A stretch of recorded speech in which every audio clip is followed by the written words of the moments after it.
joining. So I'm Robert Hammond, one of the co-founders along with Joshua David and the executive director.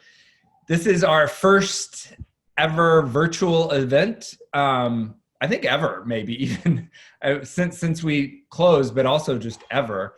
So, we might be good at taking care of the Highline, but we might not be good at doing virtual events. So bear with us, and I'm sure we'll have some glitches along the way. I want to just say a special thanks to, I know some of our board members are on, so thank you. A special thanks to TD Bank. They're our presenting sponsor, our presenting green sponsor, and just been a great corporate sponsor for several years now. And they do a lot of great work all over North America, but a lot in New York. So thank you all. Greenacre Foundation for their support of horticulture on the Highline, and the New York City Council under the leadership of Speaker Corey Johnson for its support of Highline programs, and in particular accessibility on the Highline. And Corey, even before he was our city council person, but has been a huge champion for the Highline a long time. But really, I want to thank all of you. Everyone on this call right now is one of our important supporters. And one of the reasons we wanted to do this is how could we connect when you can't connect with the Highline and our normal programs are on hold. So I hope this works. We're going to be doing 2 more. And the other thing, it's really helpful to hear feedback. Do you like this? Do you want this? Do you want more of this? Do you want something else? Because that's really helpful. And that's true anytime. And you can always, email anybody, staff, but I'm always available on email, robert@thehighline.org. And I think we're going to put my email up a little bit later. But, you're the reason the Highline continues to thrive, and your dedication gives us a lot to look forward to when we're able to open the Highline. So it's been over 20 years since, I think it's actually 21 years since Josh and I first read this article in the New York Times that they were going to tear the Highline down, and got to go up there. It was actually the summer of 1999. This picture up there, I just love this photo. This was a little bit later that someone painted that sign. But, this is what it looked like. These Joel Sternfeld photos of, this isn't a Joel Sternfeld. Yeah, that's sort of the iconic photo of what we saw when we went up there. This 1.5 miles of wildflowers running right through the middle of the city. This next picture, so that's at 30th Street. Then this is looking down probably at like 28th Street, looking down into Chelsea. And the Highline really, although we started in '99, it really picked up steam actually after 9/11. And so it's really interesting talking to a lot of people that are just starting projects, and they're so worried. And, I think that gives hope to some people. I think a lot of people after tragedies like this actually are more willing to try out new things and to take risks. So I think, and then we opened, during the Great Recession. So I think that there's this story of resiliency and grassroots support that's sort of built into the Highline. And one of my biggest fears is that we would ruin it. If when you went up there, it was just sort of a private, it was just us. And I think the next slide is well, this is, and I loved our design that we were doing, but I just still thought we might ruin it. And this was a card we got in a community input. No doubt you will ruin it, so it goes. And this is what I actually thought. I wouldn't tell people this because people probably wouldn't have given us money. But I just thought it would never capture that beauty. And even when we were going up there in construction, I loved it, but it was a little bit different. And then it was after opening, and I think Josh and I, again, that was the sort of this weird melancholy kind of experience you had when you were up there. And then it was, this is actually where you're going through the flyover. So there are all these ailanthus trees growing. That's where Avenues is at 26th Street.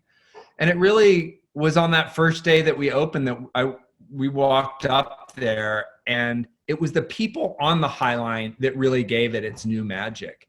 And to me, it's the planting, the design, the city, and the people. And you need all three of them to really make it work. And so a few weeks ago, I got to go up on the High Line. I've been mostly indoors. And, you know, what was great, you could see since we left, these, you know, vines had really started coming out over the High Line. So it was nice, even before I went up there, you could sort of see what was going on. I wore a mask, although no one else was up there, so I took it off. And everything looked pretty good. And I have to say, it was, there was a magical feeling. We'd finished almost half of cutback, and this is a picture from that cutback. And a lot of you are supporters and volunteers, you know, help us with that. This is something that TD helps us do. And so you could see that about half the plants, you know, had been cut back, and where they had been cut back, you saw these green shoots coming up. And this is, to me, one of my favorite signs of spring is that red bud.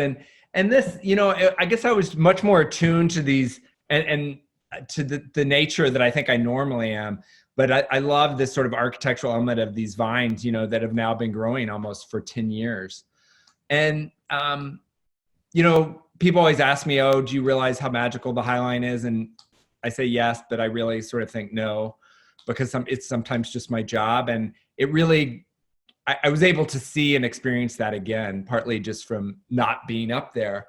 But it was also, you know, again, a little bittersweet, because it felt lonely. It felt not right. It felt like, you know, it's like walking down the city streets and they're abandoned. It's just like, it felt off. The High Line needs, and I think wants, people. So, you know, that's our next priority, is how do we get it open? We closed on March 16th to about 7 weeks ago we felt like we couldn't keep our staff and visitors safe with social distancing. So, but now we're hard at work on figuring out how we can open, working with the Parks Department and, you know, following all the CDC guidelines and New York Department of Health. And so you might not know, but we're actually a building. So we have a fire code capacity. So we have to keep all of the entrances open. So we're looking at a lot of different options. But I think we're definitely going to have to limit the capacity, which also has a good side, is I think you'll have an experience that we don't have a lot, or haven't had a lot less people sort of having the High Line, having people there, but it not being so crowded. So now I want to introduce Eric Rodriguez. He's our director of horticulture. And most of y'all would probably never maybe seen Eric or talked to him, but you actually already know him by the experience you have every time you're in the park and the influence that his work has on the park. So I'm excited for you to put a face and a name to the person that's helping make all the High Line look so beautiful. Before the High Line, Eric held a whole bunch of different positions in various public spaces, including the Brooklyn Botanical Garden, Weeksville Heritage Center, East New York Farms, and the Added Value Red Hook Community Farm. So Eric, I'll turn it over to you. Thanks, Robert. And first, thank you all for all that you make possible on the High Line. I've been on the High Line for about 3.5 years now, in 5 different titles, most recently as Director of Horticulture. And so I think because of that, I have a pretty unique understanding of the gardens inside and out. Great. So now Eric and I are going to go back and forth with a little Q&A, and then we want to turn it over to you to ask any questions. So anytime as we're talking, I have a few questions I'm going to start with, but just put them in chat and I'll try to get to them. So I think the question that I get most, and that I've actually already asked Eric many times and Gail on our staff, is how are the plants doing? You know, with nobody. I mean, we have one staff that's up there. We have someone checking on them occasionally, but the gardeners haven't really been up there in force in 7 weeks. Well, I'd say that the short answer is that the plants are resilient. They are capable of surviving in the gardens for extended periods of time because the gardens have been designed to withstand a lot of elements being exposed on all 4 sides as a structure. That being said, Pete Udolph's gardens are exceedingly difficult to maintain. There's a lot of artistry and sleight of hand behind the scenes to maintain the integrity of the original design. And as a team, one of our performance indicators is how we can take a drastic action without the public realizing that we're actually taking such a drastic action. We want to make our gardens look as though they were always this way. I think to the extent that some people think that this is what the High Line originally looked like. But we do it in such a way where we attempt to hide every seam and all of the knots that hold all of the gardens together. I'd say that if the gardens were just lines and geometric boxes, it would be a lot easier to keep that continuity. But we keep having to reinterpret and reevaluate the landscape from season to season just to make sure that we keep the integrity of the original design. One way you can think about Eric, can I just interrupt you for a second? I just want people to know the photos you're seeing were taken up on the High Line recently. These photos that have been going up. So sorry. No worries.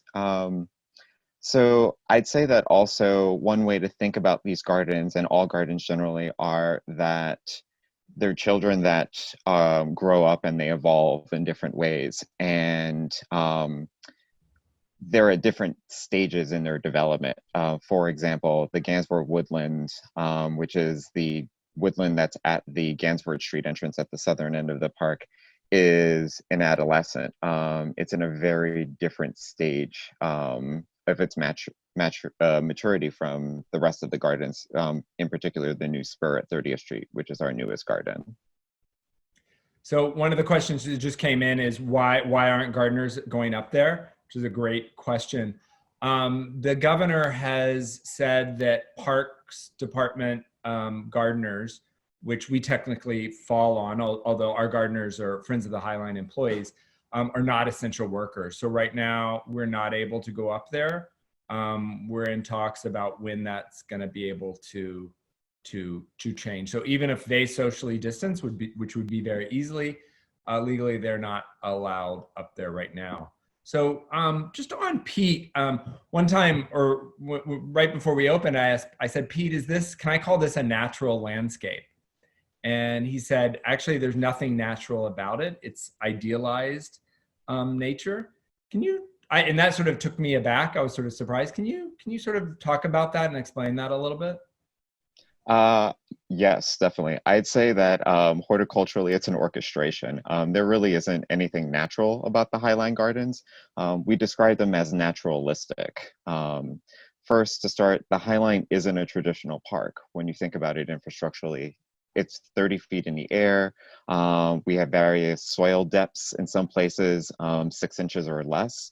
And unlike a green roof infrastructure, it's surrounded on all 4 sides. If you look at this photo right here, this is the Galesburg Street entrance during construction.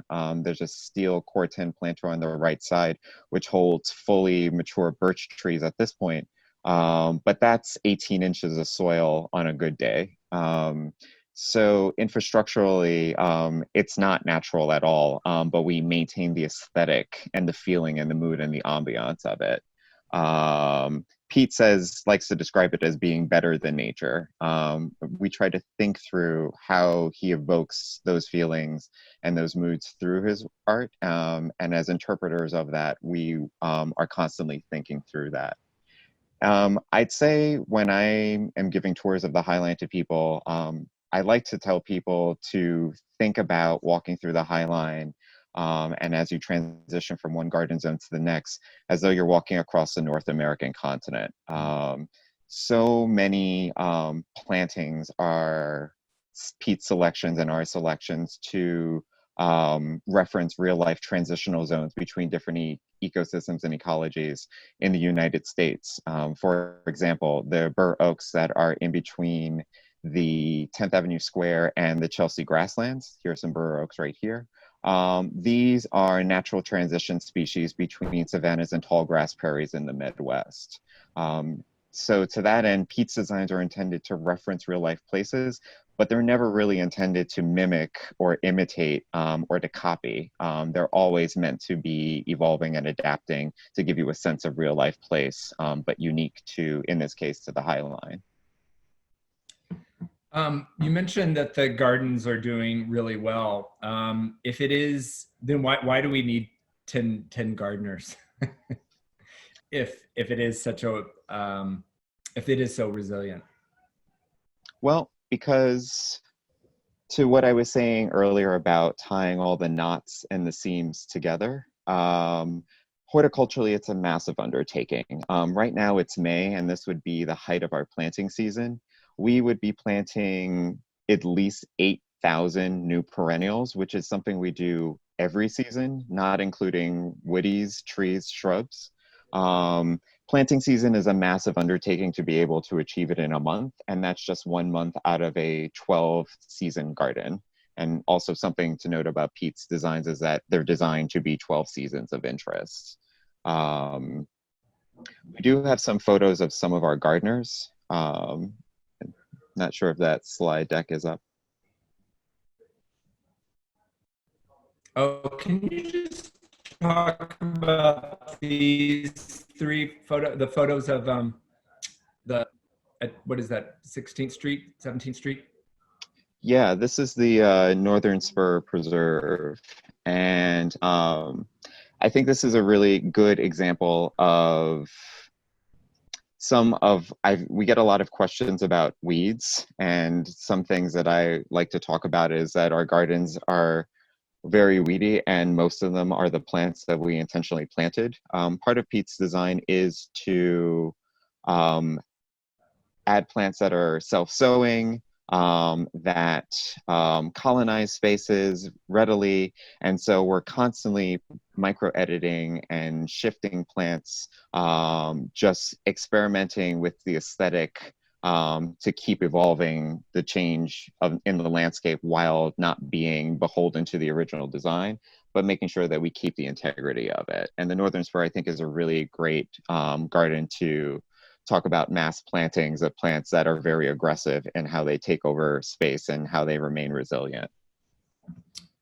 Great. One of the questions, someone actually mentions that Central Park has called back all of its gardeners. I'll check with Betsy, who runs Central Park Conservancy. She was on our board and we've been talking, so I'll check in with her tonight. Someone else asked if we've been receiving queries from other urban gardens. One of the things that we did is we created something called the Highline Network about 4 years ago. We're going to send an email about it next week. But it's been a great resource for us, as just trading experiences, best practices. And then another quick question. Someone was worried about not having irrigation in section 1. I think we actually we now have irrigation in section 1. And when are you planning on turning it on, or am I wrong?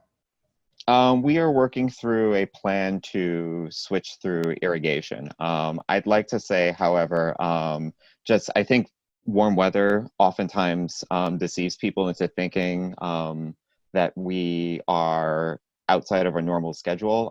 We're still under a frost date technically, so I believe there's some forecast for snow this weekend. So just to place it into context, we've had a lot of great spring rain, and so the plants have really been thriving, as we can see in the photos. And when people go up there, I mean, maybe this summer or whenever we're able to open, what will they notice that's different? I mean, one of the things that I saw that I'd never seen before is plants were going through the. Oh, do you want to talk about the gardeners a little bit? Yeah, they make the magic happen. Question. If we can go back to the photo of Marianne. So here's Marianne. She is the zone gardener, one of our veteran gardeners in the Chelsea Thicket. So she's a woodland gardener. Our next gardener is Yuki, who is the horticulture supervisor spanning section 1 of the park and section 2. So she supervises 10th Avenue Square up to the flyover transition at 25th, 26th Street.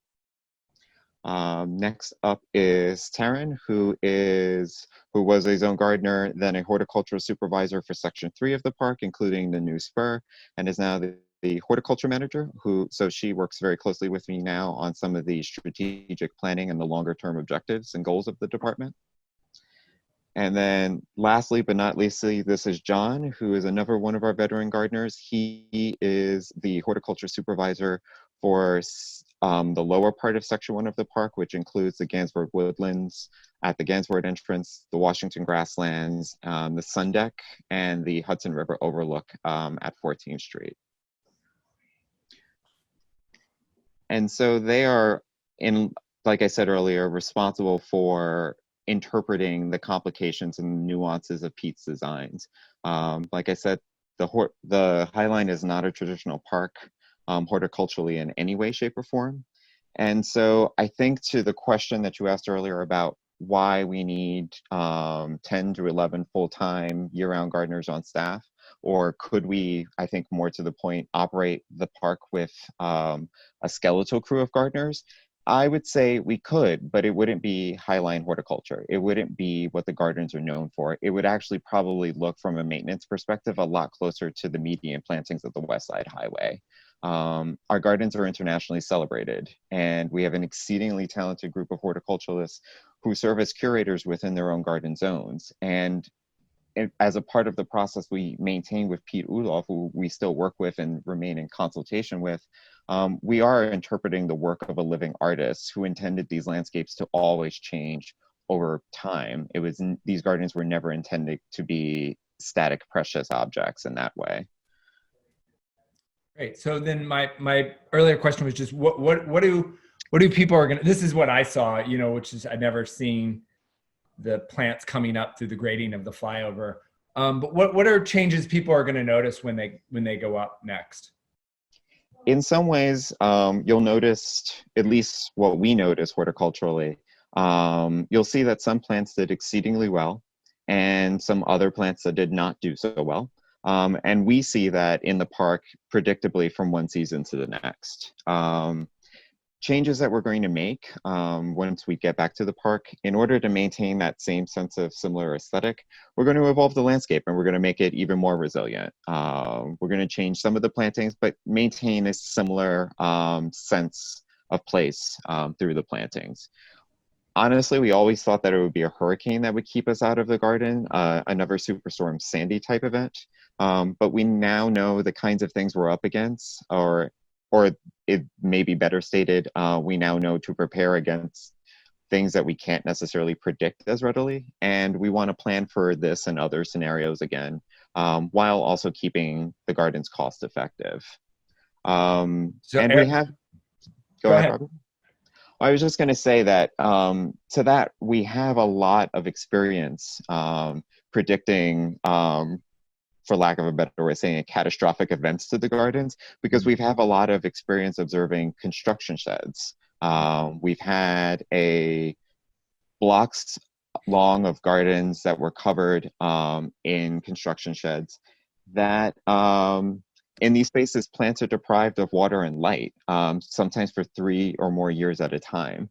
There's construction debris that falls on our plantings, and these gardens always rebound with the interventions from the horticulture team after the sheds come down. And I think it's important to note that we don't go into those spaces simply because it's not safe for us to do that. They're active construction sites. The sheds are there they're meant to prevent accidents from happening to us and the public. They cover up walkways so people aren't hit with debris, and are designed to protect the employees and the public when they're up. So we wait until the sheds come down before we work in those gardens again to revitalize them. And we do this fairly regularly, I think, to the extent that the public doesn't necessarily know how quickly we transition those gardens once those sheds are down. So on a more garden specific level, I would say that our woodland gardens, such as the Galesburg Woodland, probably won't look significantly different from the way it looks now. Here's a photo of the Galesburg Woodland right outside of headquarters. Our tall grass meadows and prairies, such as the Chelsea thicket, or excuse me, the Chelsea grasslands, you'll start to see more greenery pushing through where we couldn't cut back. But once we cut them back, you'll start to see more of that familiar rebounding after spring cutback we're used to. But they're not going to look necessarily as untouched as some other areas of the park. But What can you expand a little bit on that? So the areas that were not cut back, And if you're not able to get up there for a while, will you cut them back or just leave it and we'll be able to sort of experience what it would look like if we never cut back? Or how will that affect how will that affect the plants next year? Well, we'll cut back the areas where we can cut back.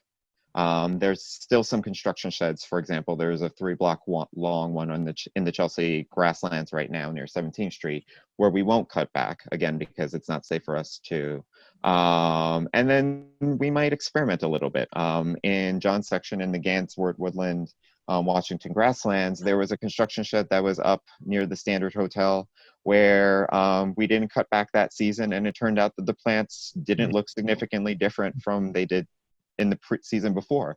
And so with that, we started to think through areas where we prioritize leaving some material on the ground, not cut back, and where we can experiment. Because again, we're always trying to evolve those practices from one season to the next.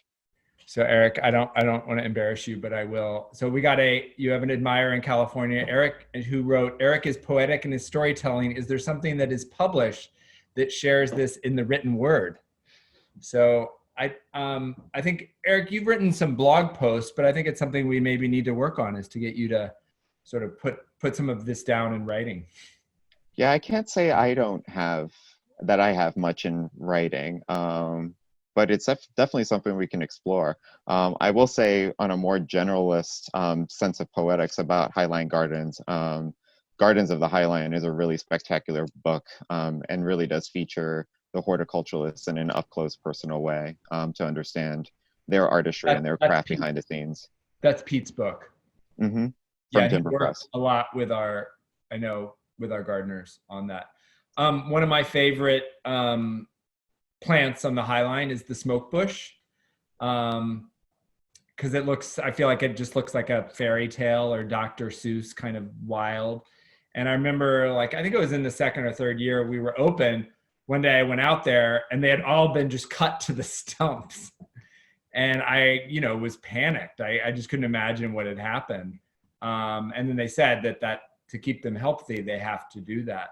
And when I was right before I think you cut them back right before we closed. And when I was up there, I saw these sort of blooms already starting to come out of these branches, just in a few weeks. Can you just talk about how you deal with that, and what like this plant will look like in the fall? Yeah, I would say this is probably one of the more drastic, more obvious interventions that we'll take horticulturally. So the smoke bushes, the way we manage them is we have them on seasonal cutting and pruning schedules. So we typically cut these back every 3 to 5 years, just to maintain the shape and the form, to keep them structurally sound, and to also keep that vibrant color, because that's a really important aspect for us, is the aesthetic of those trees. And sometimes we'll actually just chop these trees down to the ground and allow them to create new shoots. They're really vigorous growers. As you can see, we just cut them back right before we left the office. But in that short period of time, they've really started to put on new growth, and they'll continue to put on new growth. And so by later on in the season, it'll be barely noticeable, I'd say. They're really vigorous. And every time you make a pruning cut on one of the smoke bushes, they send out multiple shoots in any number of directions. And then we'll select which branches we want to keep to maintain that sense of form and structure and ambience and mood. We have a really talented forestry supervisor who's really great, Merrick, at pruning these cuts for mood and aesthetics. So what about y'all have done a lot of work with pollinators in the past few years. I mean, I remember it was one of the things that Pete and James Corner Field Operations really wanted to do, is to pick plants for pollinators and birds and migratory butterflies. But I don't think we really knew, and we hadn't studied if that was actually happening. Yeah. Well, we did a study. We partnered with two entomologists from the American Museum of Natural History to do a season-long study of which native bees were using the highline. And collectively, they identified about 30 some odd species of native bees that were using the High Line for habitat. And so while we had always considered the role of pollinators and native bees in the landscape, we started to evolve our practices to create better habitat for them. So for example, we started to shift our spring cutback protocol where we identified 4 species where bees would probably be using the stems of those plants for nesting. So we left 4 species strategically up through May instead of cutting them back in March. And we created public signage so this people would know why we were doing that, as opposed to just letting people think that we had just forgotten about them. But this was a part of the evolution of the practice. We've also decided to introduce new species into the park where specifically they are going to attract more beneficial insects and pollinators and be better host plants for native bees. We've also are introducing and have introduced native bee hotels. In some cases, we've drilled logs with holes in them and have hidden them from non-public view in some woodland areas. But we've also been working to design and have constructed some more bespoke native bee hotels for New York City. As you can see in this photo, the center structure is what it will from a design perspective look like, where there are these nesting holes where bees can enter and exit. And then the 2 white structures on either side of that center structure are watering stations. It's really important to provide water stations, water sources for native bees and other insects. So you'll notice that scalloped basin at the bottom is designed to provide little pockets, eddies of water for bees without it being too deep for them to drown. And so we've started to also introduce behind the scenes small dishes and troughs in some of the woodland areas to provide water sources for those pollinators and bees. Eric, you're not introducing any bee species. It's just you're trying to allow them to be able to use the High Line, right? Yes, we're not introducing any new bee species. We have in the past from a biological control perspective for pests, we have introduced things like lady beetles and lacewings in the park, but we also know that we can shift our plantings in a bit as a part of that larger conversation of resiliency to strategically introduce plants that'll be hosts for those beneficial insects rather than introducing these by hand every season, which is again is another massive undertaking. We do it multiple times during the year, and it's really cost prohibitive in a lot of ways. So that's also some of the ways we're streamlining some of our expenses by digging in a little bit deeper, so to speak, into our plants and how we create better ecologies on the High Line. And speaking of sort of green practices, I mean, I think a lot of these people know, but just our lack of pesticides and your attitude towards that. We're not allowed to use them by New York City Parks requirements. We also wouldn't use them. We know the implications of blanket pesticides. We know the implications of chemical synthetic fertilizers. And so we always approach our work from an ecological lens, and that's actually typically how we shorthand the kind of horticulture work we do as ecological horticulture, even more so than naturalistic. Naturalistic, I think, describes the aesthetic, but ecological really gets to the heart of the sustainability of the practices. So one of the other things I just want to mention, one of the ways I've heard people talk about COVID is that it is accelerating just trends that were out there, good and bad. And I thought this was a really interesting study that Arthur Cohen did as part of La Placa Cohen. It's from something called Culture Track, and where they track cultural trends over the years. And this was done before COVID last year. One of the things that they found is that more and more people, especially millennials, view public spaces and parks as a cultural experience. That's where they go to experience culture. And I just think it was interesting that the number 1 and number 2 and 3 of reasons they go to park. One was to feel less stressed, and that's even most high among millennials. The older people get, the less that ranks up there, and that well-being and bettering health. I want to actually come back to something about biophilia, but and then so that was a trend I think that was already out there, and is one of the reasons the Highline is so successful, is that you can come to the Highline and you get a park of plantings that are like a botanical garden, art that is like a museum, but it's all free and open to the public. And that's what you as a supporter help us make possible, that we can do all this and make this all free. But this is a new study that just came out last month of what people are likely what kind of cultural activities will they go back to normal. And not surprisingly, public parks is at the very top, with art down below, art theater, and then theaters towards the bottom. So I think these trends that were already out there, I think you're going to see accelerating. As someone that's literally out there in the field, how do you approach this? How have you seen this sort of happening from your viewpoint? Well, I definitely say that what we know of New York City right now, and many other places, is that parks are really critical to people. Public space is really critical to people, and they want to connect with nature and plants, and it has a really significant meaning for them. And green space is really important for, I think, psychological well-being.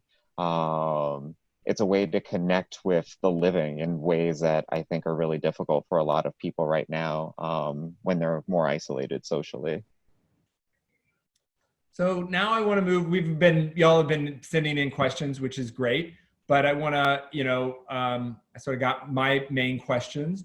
So keep asking questions. We had a question come in that mentioned a New York Times article that came out, I think it was last week, about the New York Botanical Garden, and that botanical workers are considered essential, whereas traditional park gardeners are not. Do you want to? And maybe we'll. And if you check down on the chat, I think we're posting some of these articles that we're mentioning. So we'll post that article in case you didn't see it. It's great. It has great photos as well. Eric, how do you? Because I often say our plantings are at the level of a botanical garden. How do you think of the difference between us and a botanical garden? Well, I'll say that I've experienced being a horticulturalist at a botanic garden, and a public space, public park like the Highline. And there's some really critical differences between understanding the roles of both. One, and I think it's important to note, that botanical garden staff are considered first responders in some ways. They are considered to be essential the same way teachers are, EMS medics are, firefighters are, in that they are caretakers for living things. And botanical gardens are in the business of plant conservation, conserving things that are exceedingly rare. In some cases, things that, if they are not directly being caretaken from, and a lot of these plants are actually significantly less resilient in our landscape because they come from other parts of the world. Some things are living entirely under glass. If they're not caretaken with more consistency and more regularly, there are species in the world that will go extinct. Our landscape has been specifically designed to be significantly more resilient. And so while we have a lot of plants and trees and shrubs that we have a lot of sentimental attachment to and we would never want to lose, nothing that we have on the Highline is so exceedingly rare that it couldn't be replaced easily. And again, we replant 8,000 plants at least every single season to that effect. I also think that there's some really different uses of a botanical garden versus a public park. At the height of the summer, on any given Saturday, we stage a mini rock concert. We get maybe about 75,000, 80,000 visitors in one day. This is a really dramatic difference in terms of the impact of the landscape for us at the Highline versus a botanical institution which is designed to protect plants, where you have to sort of restrict use of that space, because at the center of it is the preservation of rare plants. And to the point about restricting use of space, part of the difference between a botanical garden and a public space like the Highline or any other public park is the sense of randomness. And for us, really, you can go to the Highline and pop into anything that's happening on any given day. We celebrate open space in a very different way. And for us, it's not a precious object museum, and we don't want to restrict people's experience. It's important that people can just jump on, they can walk to another part of town, they can experience a public performance, they can see some art, they can learn a new plant species, and they can do that for free without restriction. And that's really, I think, some of the critical differences between botanic gardens and their very important role versus the role we play as a public space and a public park.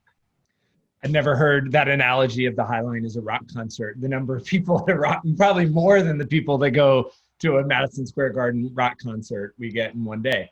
Now, we had a question of, will the lack of tourism take care of the crowding issue? And we honestly don't know. We're going to have a lot less tourists in probably the next year.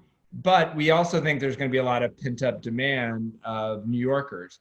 Also, if we have to restrict the number, we don't know exactly how that's going to work out, but it will definitely help. And I mean, one of the things we're excited about is, probably at least for the first few months after we open, is having it be almost all New Yorkers. Another question was shade. Someone, and I get this question a lot, is all the new buildings around the Highline going to kill off all the plants? The good news is there's only about 2 more sites where they can build new buildings. So with the exception of Hudson Yards, the most of the Highline south of 30th Street has all built out. So the buildings that are there are the buildings that are going to be there. But can you talk a little bit about how that's affected plans? Has it changed? Has it helped, hurt?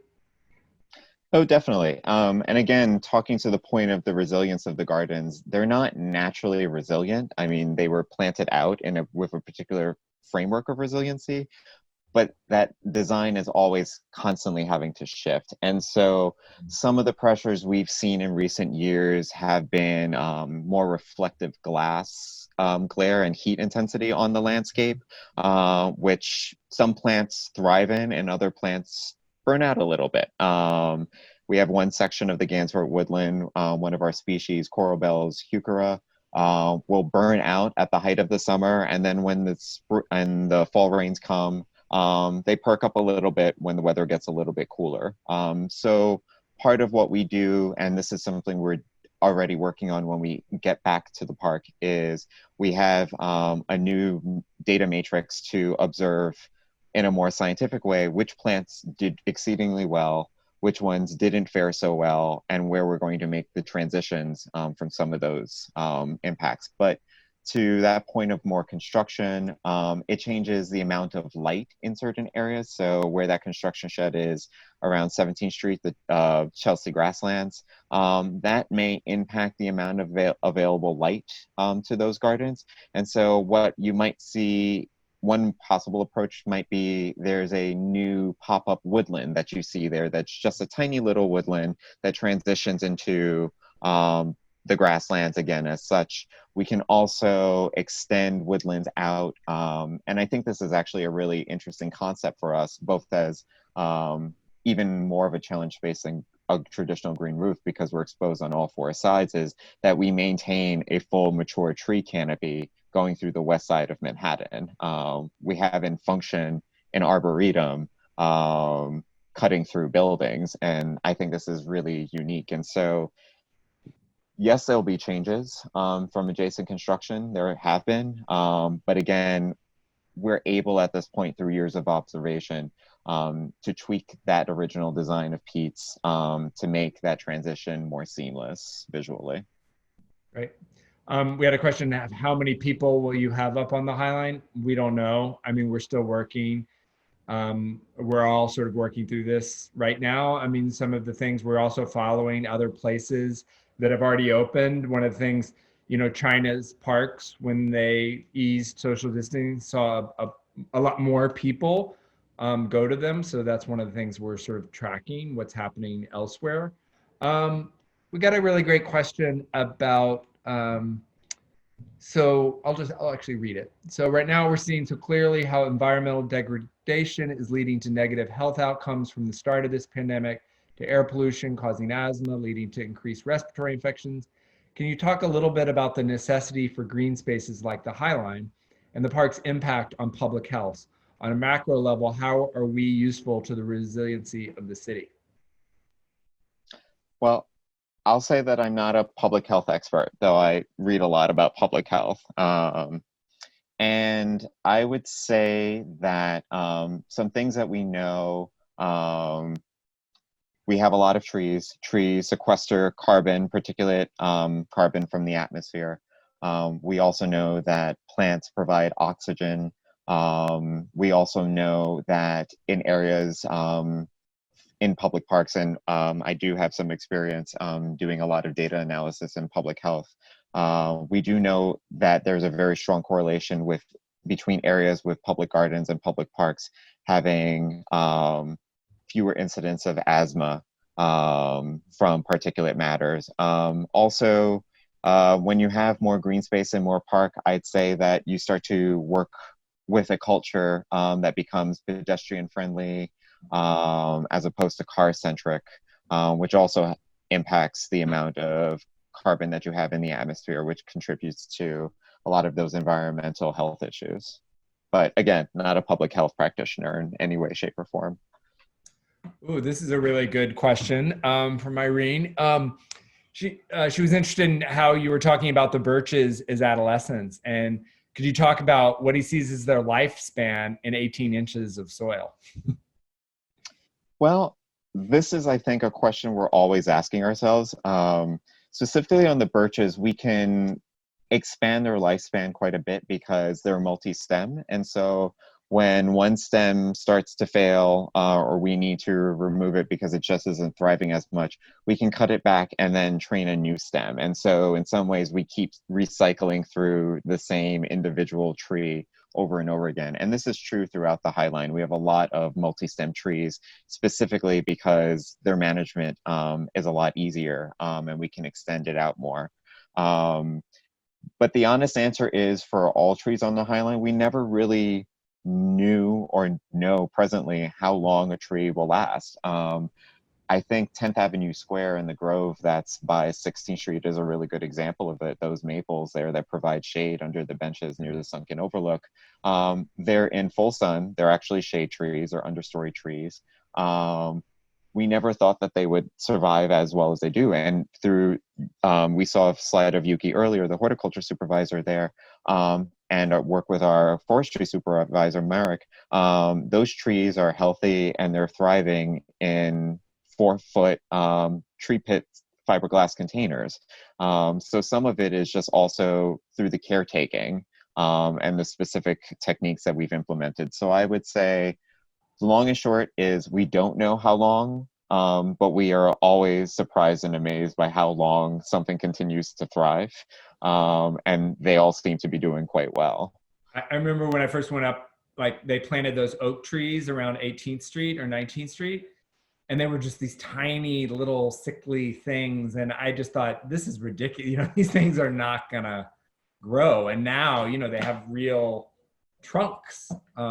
So another good question is why are you planting such number of new perennials, when it's a perennial landscape? Why aren't they returning? Why do you need to do that?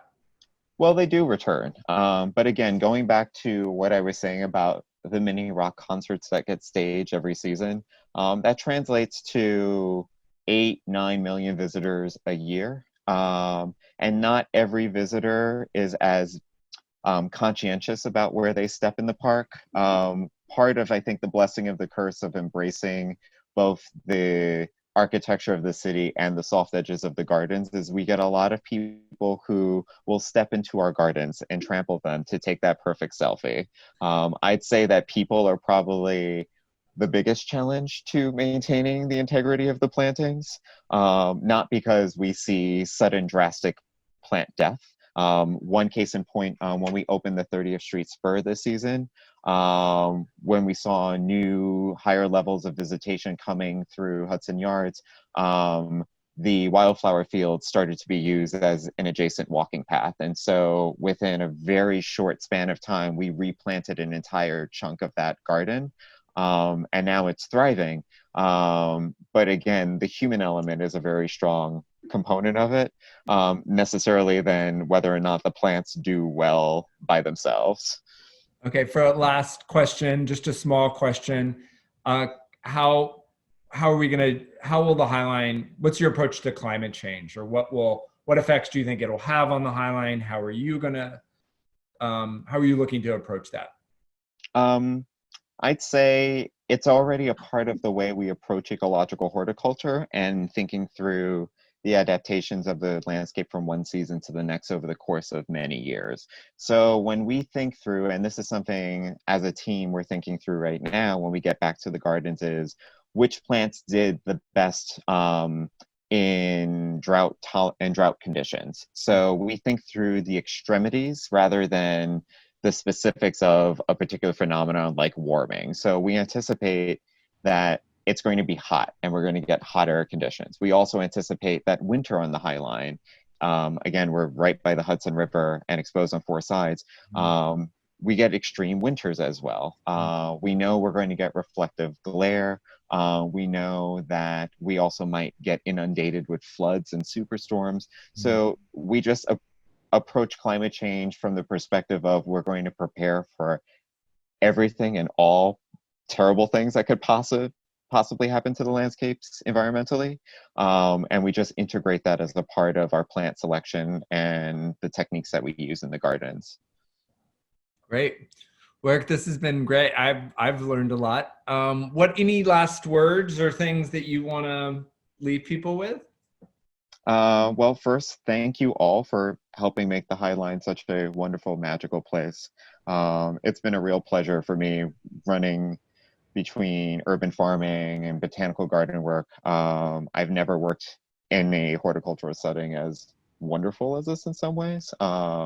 Just I think because of that human people element, I think that makes it exceedingly unique. So thank you for making it such a great place for me personally. Great.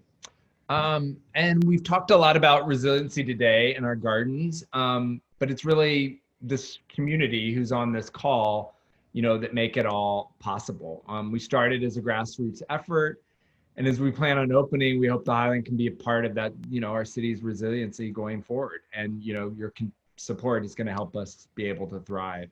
So thanks for joining. If you have any questions, feel free to email